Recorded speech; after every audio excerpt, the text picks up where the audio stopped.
Hi boys and girls. Year 2 this week are learning... Oh, that's right. They're learning about the letter G that makes the J sound.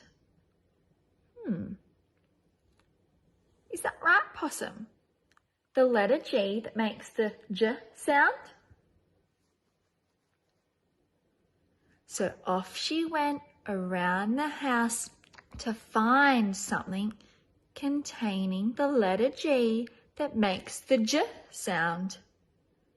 Oh, Penelope, did you just find your favourite place in the entire house?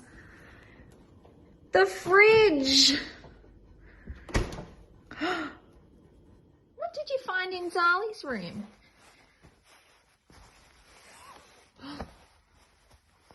It's a page.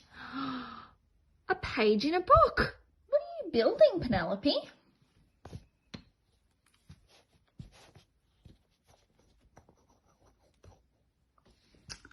Oh, it's a bridge. Oh no, Penelope's trapped in a cage. See you next time.